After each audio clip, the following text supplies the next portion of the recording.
日本史学習に最高にもってこいのサイトサムライアーカイブスポッドキャストへようこそ。美しい自然にあふれてる縄文時代から波乱万丈な幕末まで全時代を網羅して日本史の隅から隅まで一緒に語り合いましょう。では早速日本史の世界へ。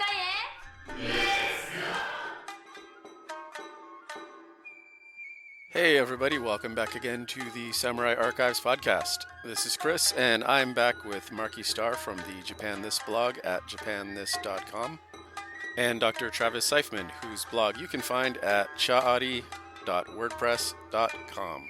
So that's Chaari. And this episode we're continuing the discussion of pre-modern tourism and travel in Japan, although in this episode we also get into modern tourism and travel as well. And of course, please head over to patreon.com/samuraiarchives to see how you can support the podcast and see all the stuff that we have available over there for everyone interested in Japanese history. Okay, so on to part 2.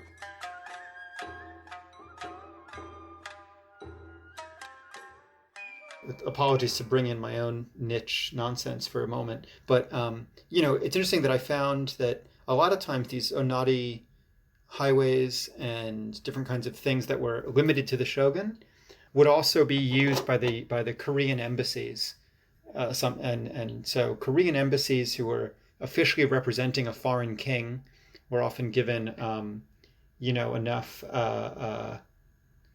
respect, or they were treated highly enough that they were allowed to use some of these special gates or special roads that were otherwise only limited to the shogun. And the Ryukyuans, of course, the representatives of the king of Okinawa, were not given any such privilege. So one thing that comes up, and I know we're getting this is a tangent again, but I'm just going to mention it because it's on my mind, is that we have this image of these highways, and they certainly were, in certain ways. We can talk about what the highways looked like if we want to, but there were not a lot of bridges. We're kind of getting pretty off topic, so I apologize. There's a lot of areas across the Tokaido where there's no bridges, and when the shogun was traveling, on the rare occasion that the shogun actually left Edo and went somewhere, they would string all these boats or rafts together and build a bridge, a funahashi, and they would do the same for the Korean embassies. But when Ryukyuan embassies or Dutch embassies or daimyo came by, they had to hire people to carry them across on their shoulders and nonsense like this. So these funahashi, these sort of boat bridges, were only for the shogun and for the Korean embassies, and maybe a very few other limited cases. I've never seen a picture of those boat bridges, but I think it's Odawara Shuku. Odawara Shuku. I don't think it was a Shuku. Anyways, I think it's the Hiroshige's woodblock print of, again, I think it's Odawara. You can see a feudal lord being carried across the river. Right. Mm-hmm. Because there's no bridge. Right. Yeah. So, I forget if that's Odawara, but I can picture it. It is a picture that exists. Which is another reason people study your ukiyo-e. It gives you a lot of insight. Actually, okay, getting back. Sorry. Do it. No. It was a good tangent. But getting back to some peculiarities of travel in Japan is something that anyone who has been here or has lived here knows very well, is the ekiben. Oh yeah. So bento, right, are the lunch boxes, these prepared lunches. You got some rice, maybe some fish, maybe some pickles or something, like a well-rounded, proper meal that you can travel with. And in my research, I sort of stumbled across the origins of the ekiben, which, again, for the people who don't speak or read Japanese, ekiben is a shortened word. It's two words. So eki is station, and ben is short for bento, so like lunchbox. But it seems that this is a merging of two concepts. So one was originally the gunben, so that means like soldier meal. Yeah, so the gumben were meals provided by the Imperial Army to soldiers on like long train rides to their deployments throughout the country. And also the makuno uchi bento, which maybe Travis you might be familiar with. So makuno uchi bento, it's like when they close the curtain, maku. Okay. So these are meals that you can get in between, like basically an intermission during kabuki. Oh, okay, yeah. Yeah. So basically, the merging of this concept of the makuno uchi bento and gumben was implemented on the long train rides for civilians in Japan, and actually kind of blew up once they created the Tokaido Shinkansen. So the high-speed trains are, I hate the term bullet train, but the bullet train. Right. And so, like today, from Tokyo to Kyoto is like what, 2 hours? Yeah, hour and a half, something like that. But it's just sort of a tradition to get something to eat. And anywhere you travel by Shinkansen, you'll have like that local food, right? As we were talking about earlier. So getting the local ekiben is like a whole thing. And if anyone has been watching on Netflix, there's a Japanese drama. It's like this Japanese sexy Breaking Bad called Zenra Kantoku, the naked director. It's about this guy who revolutionized the Japanese porn industry. It's a really good drama, by the way. But you'll see him using a sexual position where you hold the woman up and you're standing. That position in Japanese is called ekiben. What? Because it looks like how, like now they use a cart and they push it through the Shinkansen. But initially they would just have a strap around their neck and they'd have like a little tray that they would hold. Oh, okay. Much the same way. Right. Like that skit in Monty Python where he's going around the theater shouting "Albatross." Do you guys know that? Yeah. Albatross. Yes. So for those of you who are interested in the drinking and whoring, next time you use that position, you know what that's called. But again, back to the food. Apparently, the first food that was sold for long train rides in Japan was at the 10th year of Meiji, so 1877, and that began at Umeda Station, which is in Osaka, or it became Osaka Station, I believe.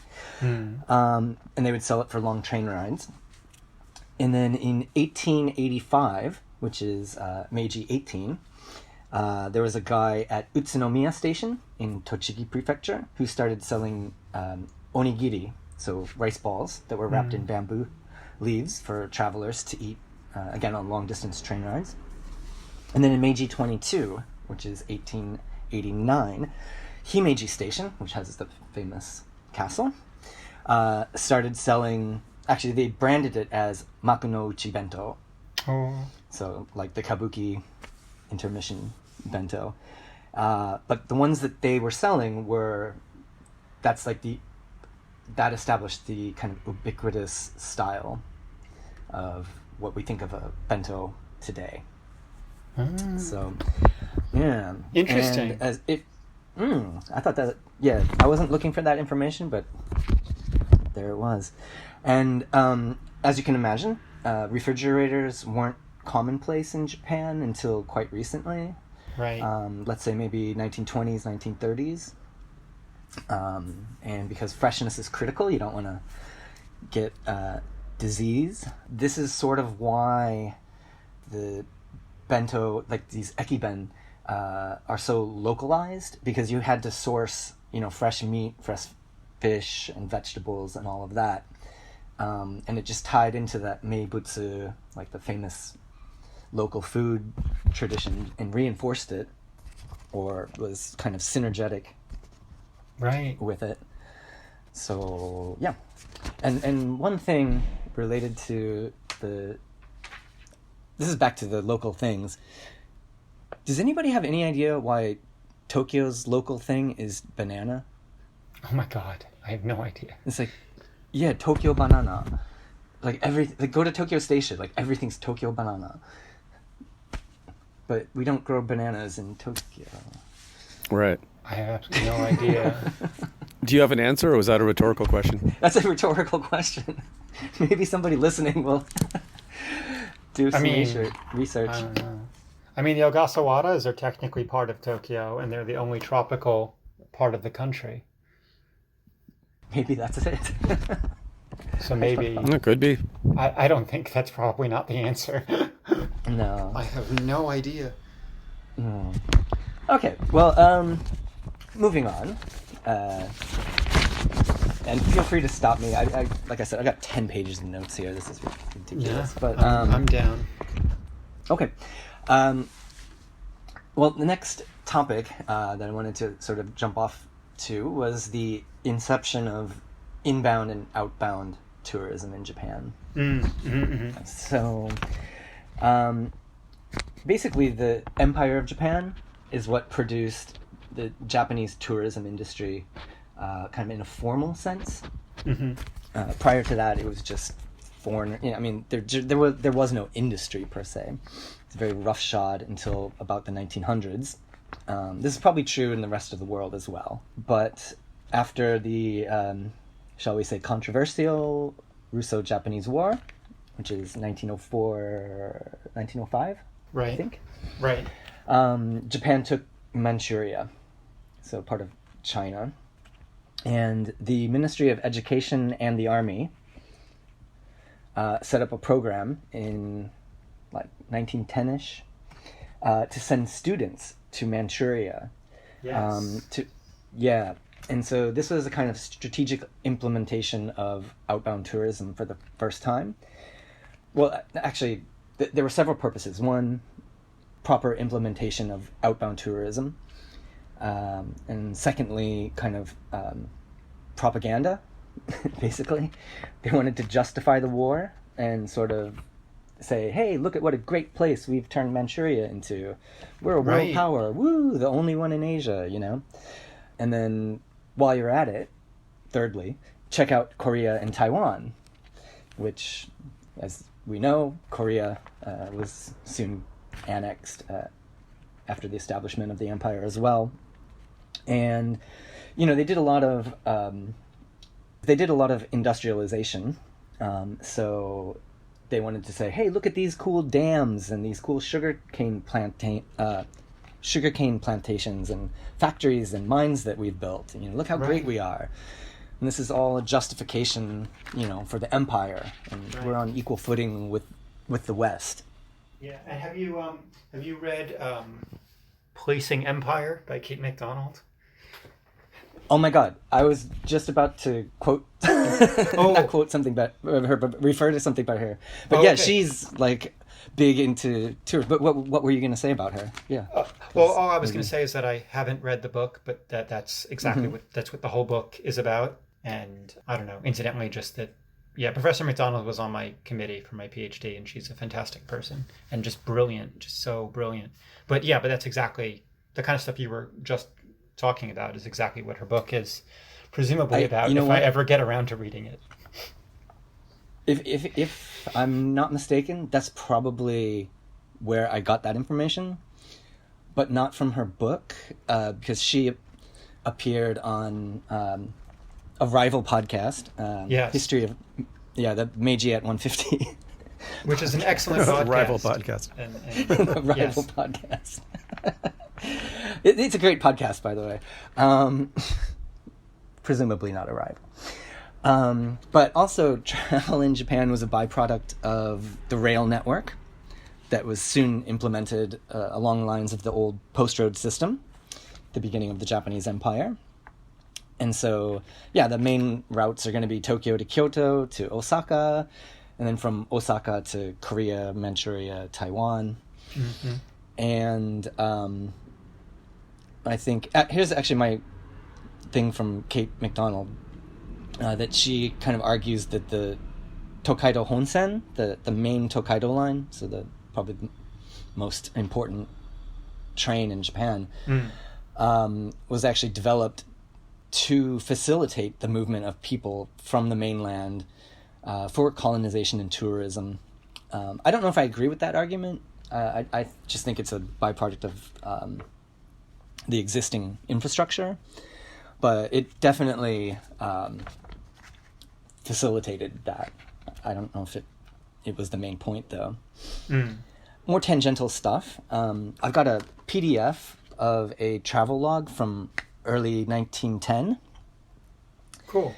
Early 1910, just 1910, that recommends, all these different spots around Japan. One of the interesting things is highlighting Ueno and Shiba to see the funerary temples of the Tokugawa shoguns, which anybody who knows me knows I'm a huge geek about those particular sites. I made sure to go visit them as well. So. Yeah, absolutely. And if anybody does want to go, hit me up on JapanThis.com. I can show you around to all the spots there. However, one of the interesting side notes, it was just, to them, probably just a throwaway line. They just sort of mentioned that, the last shogun, Tokugawa Yoshinobu, is still alive and well and living in retirement in Shizuoka. Oh, yeah. Which I thought that was an interesting throwaway line. I saw his grave yesterday. So did I, actually. I was literally walking through Yanaka Cemetery yesterday. So, as far as outbound tourism goes, as you can imagine, there weren't a lot of Japanese going abroad. Right. Some things that we might think of initially is Hideyoshi's expedition into Korea, his invasion of Korea, trying to take over China. That didn't go so well. I'm not sure that counts as tourism. Yeah. However, sightseeing with a side of murder. And a lot of nose cutting. But yeah. But at any rate, people were coming back with descriptions of Korea and whatnot. But we've also got famous expeditions like the Iwakura mission. Mm-hmm. So basically, the shogunate sending over people to see what was happening in foreign countries and find things that they liked and that they didn't like and report that back and try to start implementing modernization into Japan. And we've got writings from all of those people about their experiences abroad. Mm-hmm. I don't know how widespread those messages were among the population, but we can think of it as a kind of outbound tourism to some extent, because there's like a famous picture of the expedition in Egypt, standing in front of like a pyramid, and and they're all wearing their kimono and have their swords on and stuff. Right. And I wonder, I'm not sure. 1860 was the Bakufu's embassy to the U.S. and I'm not sure how much those guys, like their diaries or their anything was publicized once they got back home, but I'm sure that they had diaries. I'm sure that they had impressions when these shogunate ambassadors went to San Francisco and New York and D.C. and like that in 1860 as well. Yeah. Oh, and actually, interesting side note, and I don't have this in front of me, but the first shogunate issued passport to travel abroad was not issued to a samurai. It was issued to a street performer who went to Europe and America as to join the circus, essentially. Right. Yeah. So I'm blanking on his name, but yeah. Yeah. If you Google first Japanese passport, you can find pictures of it, and there's a Wikipedia article. But yeah, real outbound tourism kind of matured in the 1980s, which, if you know your Japanese history, this is the bubble economy. So Japanese people have a lot of extra money to spend, and the yen is like just crushing it.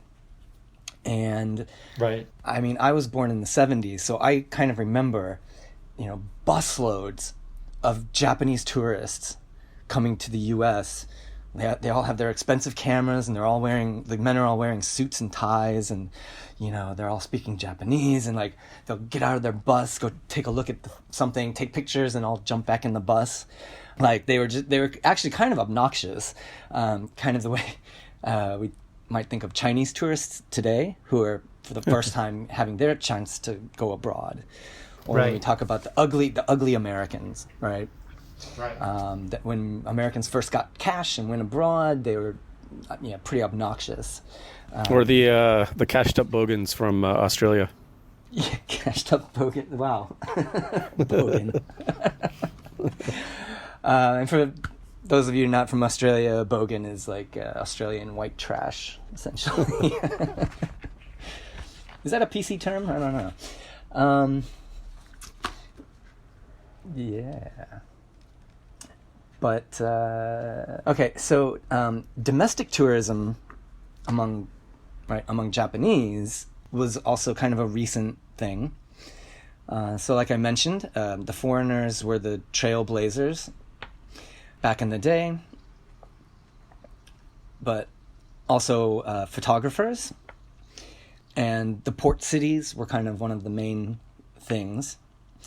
And the spots that became popular among those foreigners were Nikko, Himeji, Nara, Karuizawa. Then with the Tokaido line, then Mount Fuji, Hakone, Kyoto, Osaka, places like that. But among the Japanese population, it really wasn't a thing until after the war.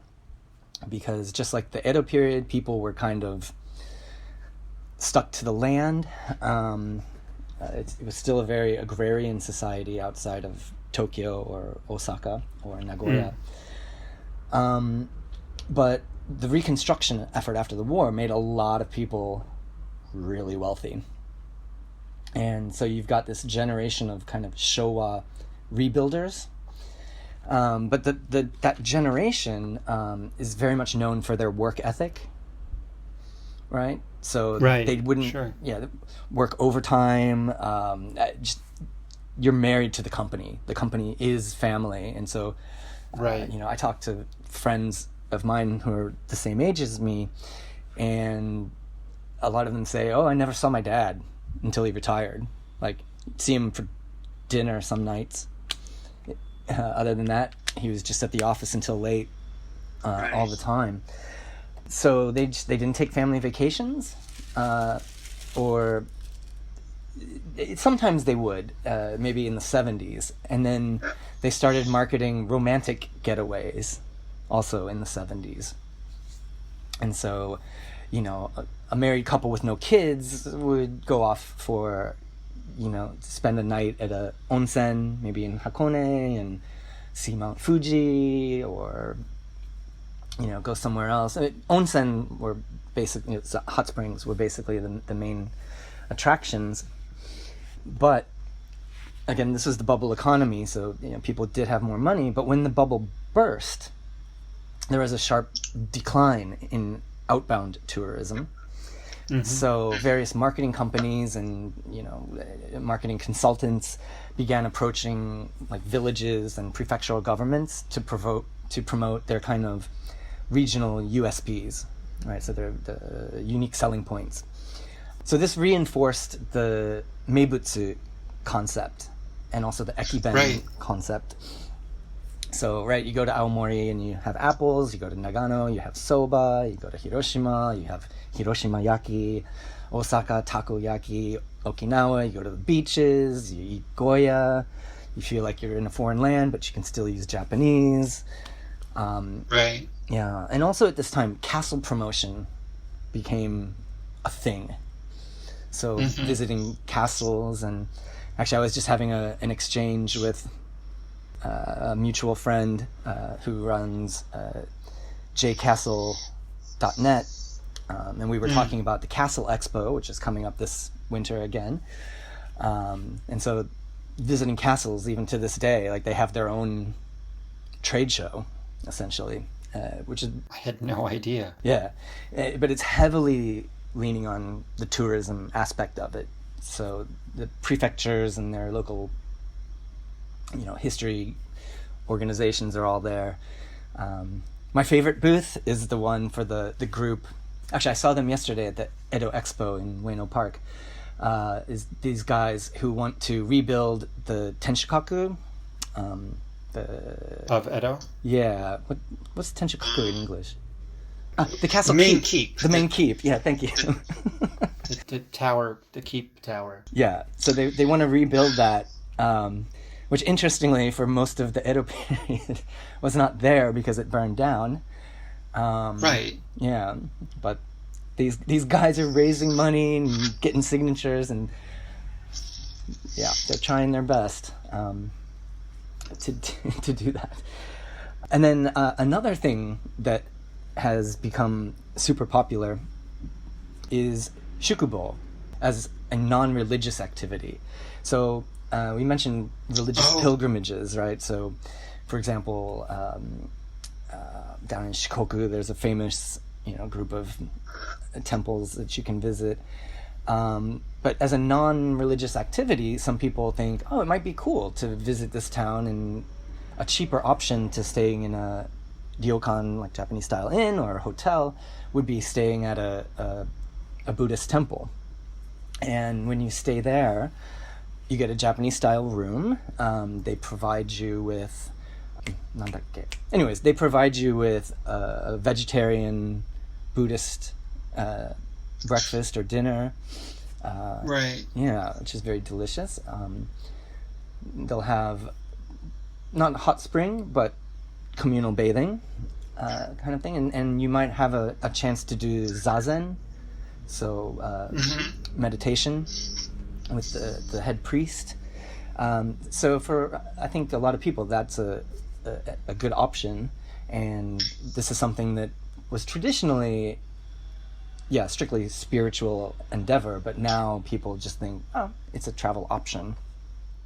Yeah, one of my friends is actually doing that right now, this weekend on Koyasan, and anyway, I'm going to be there next week, so I asked her, about it. But anyway, I'm not sure if I'm going to be staying on Koyasan, but anyway, but yeah, this Shukubo thing, absolutely, it's a big deal. Yeah, and I recommend it to anybody who comes over to Japan, just as a unique option. And again, it's cheap.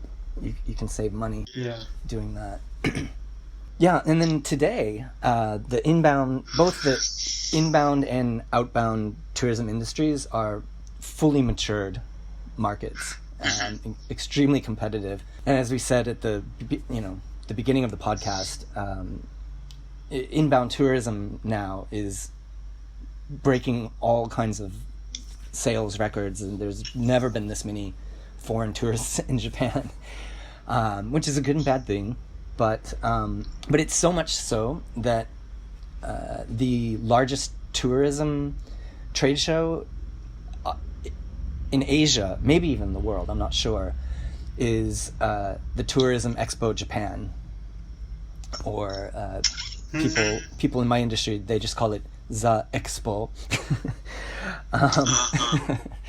because it's just a huge event, and it's tons of fun, but it's like a 3-day event at Tokyo Big Sight, and they take over the 2 main halls, and one whole hall is outbound and another whole hall is domestic.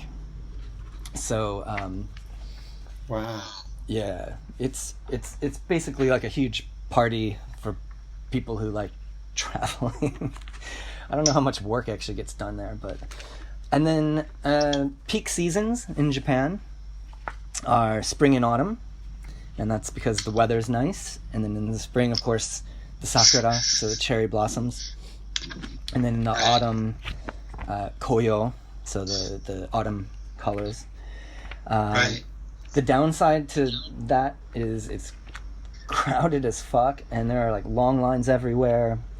The trains and buses are ridiculous, especially the trains. Sometimes the JR will limit you to 2 reserved seats per booking. So if you come over on like a JR Rail Pass and you're going to travel for a week or 2 weeks, they will literally only let you book 2 reserved routes, and then the rest you got to use non-reserved seating. And then Kyoto is particularly unbearable at that time of year because, as we mentioned, they don't have the infrastructure for all of these tourists. Off-peak, winter and summer. Winter is like super cold. Tokyo's not so bad if you're from a cold place, but in the summer it's humid and it's just disgusting. Like the humidity is really. You open the door and you hit a wall of wet.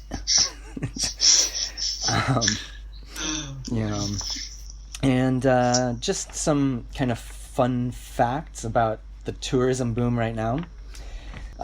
2017, we had 28.7 million people come to Japan. Oh my god. And that was an increase of 250% since 2012. So when I said we're breaking records, 250% increase. About 7 million of those people were from China. And then with visitors from South Korea, Taiwan, Hong Kong, Thailand, and the US taking the next 5 spots. And by 2020, which is next year, when Tokyo is going to have the Olympics, they think, well, actually, their goal is to have 40 million tourists. So you might not want to visit Tokyo during the Olympics. Or just stay away from Japan at that time. But I mean, this is getting into a whole nother thing, I suppose, but I just, I understand the desire for more and more tourism, particularly some places. I mean, like Okinawa, they don't have that much economy outside of the tourism, but like people have to know that it's not sustainable, or they know that it's sustainable is the wrong word, but it's interesting to me that the government just keeps pushing for more and more, and how is this supposed to be supported? I have no idea. I just know that it's job security for me, but at some point you got to dial it back and be reasonable, because like if you, to use Kyoto as an example, there are iconic spots in Kyoto that are just ruined forever. Oh yeah. I mean, Kiyomizu-dera, I refuse to take people there. Yeah. I'm just like, if you want to go, I'll tell you how to get there. Knock yourself out. Kinkakuji is one of the most horrible experiences of my life. Again, I refuse to take people there because all it is standing in line, waiting through crowds, and then you get your one photo op. Right. You will get a nice picture, but it's awful. Nijojo, it's an awesome castle. It's like the original buildings. You can see where the last shogun, Tokugawa Yoshinobu, made his first announcement that he was going to peacefully step down, and hand control of the government to the imperial court. You can see the room where that happened. They have all these little mannequins set up there, kind of staging the whole thing. It's an awesome castle, and it's ruined forever. Like I refuse to take people there. Sensoji in Asakusa, like local Tokyo people won't even go there anymore. It's just overrun with people, and it's not fun. Travel should be fun, right? It should be exciting and educational and experiential. Yeah, it's crazy because I did Kiyomizu-dera and Kinkakuji, all that in the mid 90s, and there was no one there. It was empty. It was great. There was no one there. And even Kyoto in 2007, it was pretty light. There was not a lot of people there. That's always been my experience in Kyoto until the past 5 years. Like you'd go there and it was peaceful and contemplative, and you're like, oh, this is wa. right? Like this Right. is like just feels Japanese, and some of those places have just become cheesy. Yeah. Although I do think that, you have more experience. You've been more frequently than I have, but I fortunately I do think that you can still see some of these places if you just get lucky or get the timing right. I went to Nijojo last summer. And in the peak of the summer, terrible weather, totally, sweating and schwitzing and dying. And it was relatively, what's the word? Uncrowded once you got into the castle. Yeah. I mean, But, if you yeah. again, that's the trade-off. If you go during those off-peak seasons, which are off-peak because of Right. the weather, Right, basically. they're off peak for a reason. Yeah. Then you can enjoy them, but it's what's the price of admission, Yeah, no, sure. Yeah, and you can't understate the humidity in the summer Right. here, especially in Kyoto. Well, as long as we're talking about places that are completely ruined, Harajuku, I don't go to Harajuku anymore, period. Like, I just don't go to Harajuku anymore. It's not only overrun with tourists, but it's also like, it's gotten so completely, maybe Disney-fied is the wrong word, but it's gotten so, like, mainstreamed. Yeah, well, I mean, it used to have its own kind of funky street fashion scene, and there were, like, unique designers had their own boutique shops there. Yeah. And everything was curated. But now it's all like H&M, Zara, Right. Uniqlo, Right. Wendy's. And the only people you ever see in Harajuku dressed in a sort of unique way, at least the only ones I've ever seen, are always tourists, they're always foreigners. Yeah. I mean, if you follow like Tokyo fashion on Tumblr or on Twitter or whatever, they know exactly where to go, when to go. They catch all the best fashionistas. But on a regular average day, just going myself as a as a non expert, it's all just tourists. And then you go to somewhere like Shimokitazawa, which kind of sort of is like the replacement for Harajuku, but it's Shimokita has always been it's not really funky in the same way, and it's also overrun with tourists. Although I'm not really one to talk, I guess, because I'm just another one of these foreigners who's also adding to that foreign presence. Well, if you go to Harajuku and you are actually interested in fashion, if you go to like Urahara, Harajuku, like some of the side streets and some of the ways away from Takeshita Street, Right. you can still find things. And to this day, I blame Gwen Stefani for killing Harajuku. Yeah. That's actually a good point. any of my friends who live in Tokyo or from Tokyo, none of them go to Harajuku anymore. None of them go to Sensoji anymore. And when I have to be at those places for work, one of the interesting things that I've kind of picked up on is not only is it all tourists, if I see Japanese people there, they're all from the countryside. Oh, like yeah. they're all speaking in dialects, and they've come to the big city. And they're Right. like, oh, we have to see Harajuku, Right. But for Tokyo people, they're all like, like imomono, like hicks, I guess. How you translate that? Oh boy. Like the old emo samurai. Blunt. You know what? I only have one last topic, and it's kind of a non sequitur, but it does tie into Japanese history. One of the kind of awesome things about traveling in Japan is what they call hands-free travel. So it's basically a luggage forwarding service. Oh yeah. Mm-hmm. So yeah, if I'm gonna travel to, let's say, from Tokyo to Kyoto, but maybe I'll do one night in Hakone or Nagoya or something, I'll just send my luggage straight to Kyoto, and it'll meet me at my hotel, So all I need is like a carry-on bag or, whatever I need for the one night. So I don't have to mess around with, heavy bags and finding space in the overhead compartment, or God forbid giving up the awesome legroom that you have on the Shinkansen by forcing a bag in there.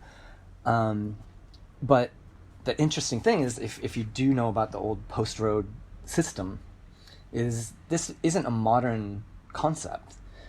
All the post towns had like coolies, I guess is the word, like who would carry your luggage for you Right. to the next post town, and you just carry your senbei or whatever you needed to munch on as you went. Maybe a walking stick. And so one of the things that I find is quite fascinating is this concept has existed like in a continuum from that old post road system. And if you do travel in Japan, I highly recommend using it. Yeah. That's I did luggage forwarding or whatever you want to call it for the first time this time, and God, it is so. I mean, it's a wonderful service. So I don't know. It makes me wonder. I want to do a little bit more investigation into like how do Japanese people travel? Just like what are the typical services that they use? What are the typical ways that they do it? Because I just, what are all the kinds of secrets and tricks and ins and outs?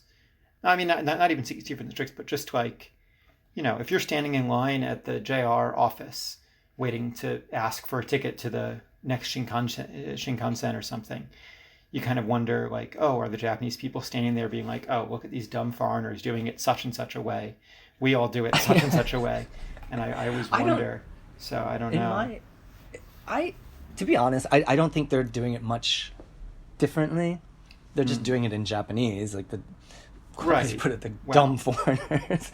I wouldn't really call them that, but the language thing is really the only thing that's different, because that's reassuring. And Japanese staff, whether it's a restaurant or a hotel or at the JR ticketing counter, they're super helpful, right, and friendly, and they're not out to like make your life miserable. They really, part of the service that they do is to really treat you kindly. And so if there's ways, like for example, if you're booking multiple connections, right? They'll recommend getting like a Joshaken and then your Steiseki-ken, so your reserved seat, and then a separate ticket that you use to get on board. And your Joshaken might take you from Tokyo to Nagoya to Kyoto. And then for the next leg of your trip, right, because you'll make overnights at each of those locations, for example. But then let's say I want to go from Kyoto to Okayama and then to Hiroshima. Maybe there's another Joshaken for that. And that'll save you some money, I think. And I've never had to ask for that. They've just said, oh, we're going to issue this for you. And then give you a warning. Don't lose that Joshaken. Right. Because otherwise you'll have to buy a new one for each leg. But should save you money, I think. But I think the luggage forwarding, that's the one unique thing. Other than that, I think it's kind of the same.